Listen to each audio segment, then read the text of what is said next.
চাঁপাইনবাবগঞ্জে আমরা দেখছি যে সদর হাসপাতালের শিশু বিশেষজ্ঞ নেই, বর্তমান সময়ে সার্জারি ডক্টর নেই, মেডিসিন ডক্টর নেই।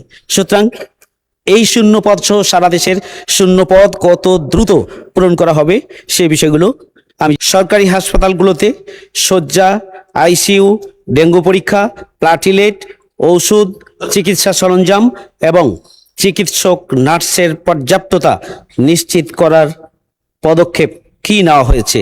উপজেলা ও ইউনিয়ন পর্যায়ে ডেঙ্গু রোগ নির্ণয় ও চিকিৎসা সেবা সম্প্রসারণ এবং প্রয়োজনীয় জনবল নিয়োগের পরিকল্পনা কি? উচ্চ ঝুঁকিপূর্ণ এলাকায় জনসচেতনতা বৃদ্ধি সহ বিশেষ নজরদারি, নিয়মিত লার্ভা ধ্বংস অভিযান এবং এডিস মশার প্রজনন স্থল নির্মূলে কঠোর ব্যবস্থা গ্রহণ। শিক্ষা প্রতিষ্ঠান, সরকারি বেসরকারি অফিস, নির্মাণাধীন ভবন ও আবাসিক এলাকায় সমন্বিত পরিচ্ছন্নতা ও সচেতনতামূলক কর্মসূচি বাস্তবায়নের কি উদ্যোগ গ্রহণ করা হয়েছে?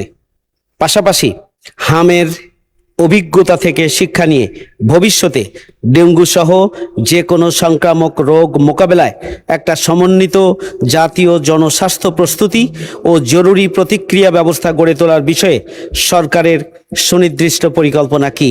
মাননীয় স্পিকার, আমি আপনার মাধ্যমে মাননীয় মন্ত্রীর কাছ থেকে মন্ত্রীকে বিশেষভাবে দৃষ্টি আকর্ষণ করছি। আপনি বলেছেন যে মাননীয় স্বাস্থ্য ও পরিবার কল্যাণ মন্ত্রী খুব সুন্দর করে বলেন, আমরা এখানে কনভিন্স হই, কিন্তু বাস্তব অবস্থাটা আসলে এটা বক্তব্যের সাথে বাস্তবতা এটা কোনোভাবেই স্বাভাবিক নয়। এটি হচ্ছে মূল বিষয়।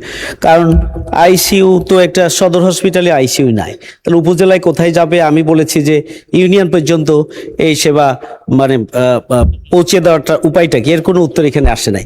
এরকম বহু বিষয় আছে। যাই হোক, এরপরও আমরা যেহেতু হামে ক্ষতিগ্রস্ত হয়েছি ব্যাপকভাবে, 738 জন মানুষ, ছোট ছোট বাচ্চা মারা গিয়েছেন, স্বাভাবিকভাবে ডেঙ্গু নিয়ে আমাদের উদ্বেগ আছে। সুতরাং মাননীয় মন্ত্রীকে আমি ধন্যবাদ জানাচ্ছি যে উনি তার পদক্ষেপের কথা বলেছেন। এগুলোকে নিশ্চিত করার জন্য আমি ওনার আহ্বান জানাচ্ছি।